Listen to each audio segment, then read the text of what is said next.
The Good Morning America set had seen its share of high-profile interviews, but nothing quite like this. It was a calm July morning in New York City, but inside Studio 45, tension simmered just beneath the surface. Meghan Markle, Duchess of Sussex and lightning rod of public opinion, was about to go live. She entered the studio with the grace and poise of someone who had walked both red carpets and palace halls. Dressed in a sleek, cream-colored pantsuit, Meghan smiled warmly, nodding at the producers and stagehands before taking her seat across from co-anchor Michael Strahan. Viewers at home would see nothing but a polished set and two professionals about to engage in what was billed as a candid, unfiltered conversation. But behind the scenes, whispers of unease had already begun. There had been last-minute changes to Meghan's talking points, and her publicist had raised concerns about unexpected questions. Still, the Duchess insisted she was ready. Strahan opened the segment with practiced ease.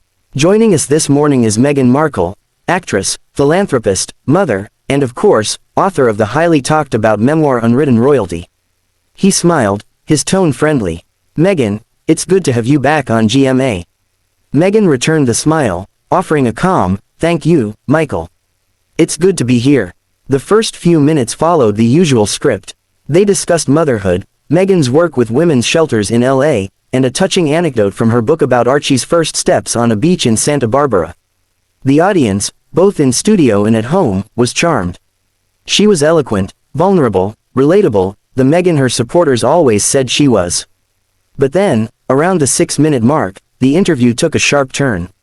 Strahan sat forward, the smile fading from his face.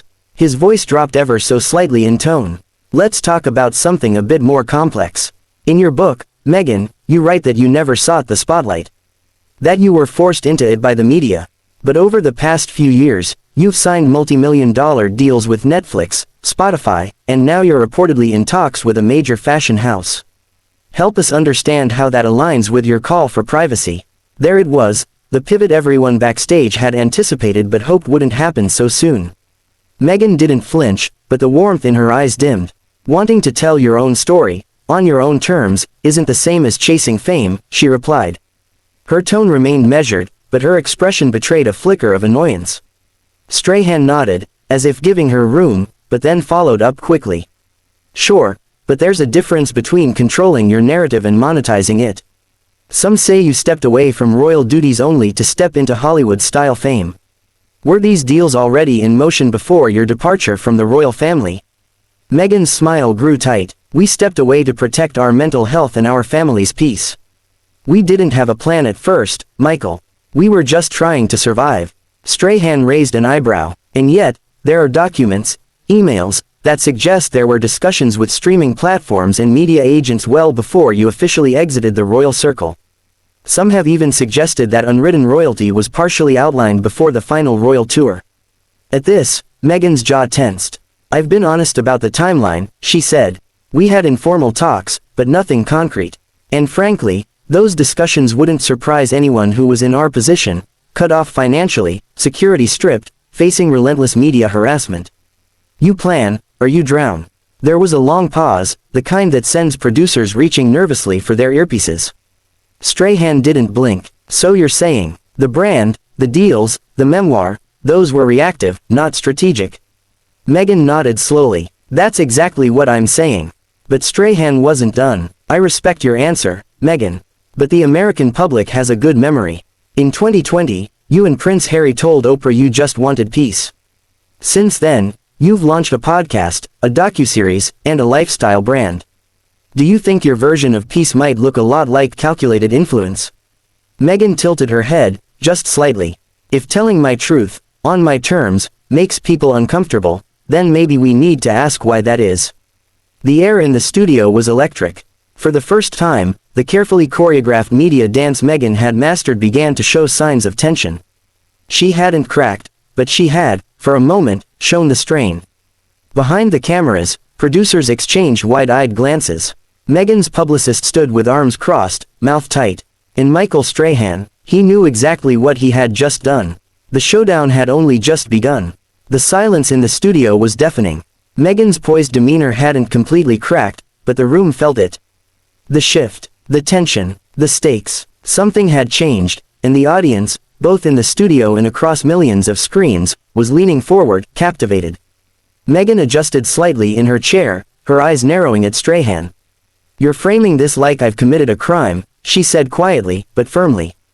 "Is it so wrong to want to own your story after being silenced for years?" Strahan held her gaze, not with malice, but with a steadiness that said he wasn't backing down. "No one's saying it's a crime," he replied. "But the timing matters. Transparency matters. You've spoken a lot about truth. So here's the truth, Meghan, when people see a disconnect between your words and your actions, they start asking questions. That's not an attack, that's accountability." Meghan inhaled slowly, her jaw tight. "Accountability goes both ways, Michael," she said.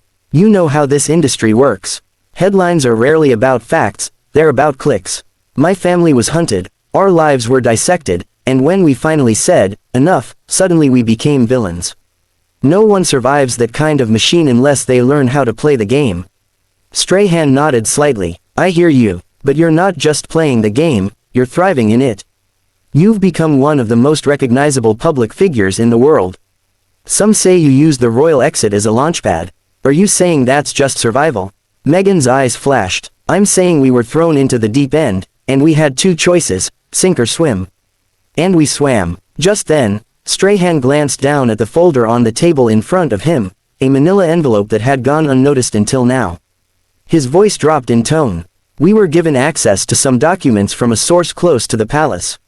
Internal correspondence, emails. These suggest that conversations about commercial partnerships, including with a major talent agency and production company, began before the Sussexes officially stepped down."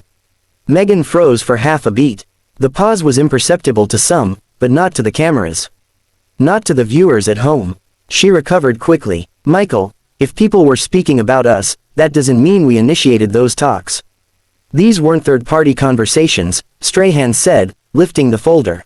"There's an email in here dated November 2019, 2 months before your royal exit, where your team outlines branding opportunities, media pitches, and potential speaking tours. That's well before you claimed you'd even considered stepping away." Gasps rippled from the in-studio audience. Meghan's publicist took a step toward the set, but one of the producers subtly motioned for them to stay back. Meghan's expression hardened. "Are we really doing this, Liv?" she asked, almost under her breath. Strahan didn't blink. "You said you wanted truth, Meghan. I'm giving you a chance to address it." Meghan leaned forward, her voice low, measured. "I'm not going to dignify a smear campaign orchestrated by the very institution that pushed us out. If there are emails, so be it. My team did their job. They looked at what was possible if we were no longer under the Crown's control. That's called being prepared, but some would call that a plan," Strahan countered. "And some would call it survival," she shot back. "We were being threatened. Our security was being removed. We had no income. Of course we explored options. Wouldn't you?" Strahan paused. "The audience has the right to decide. But walking away now, without addressing this directly, some will see that as avoidance." Meghan's jaw clenched. She glanced off camera. The conversation had gone somewhere she hadn't intended, and certainly hadn't approved. "I've been in rooms with world leaders, with global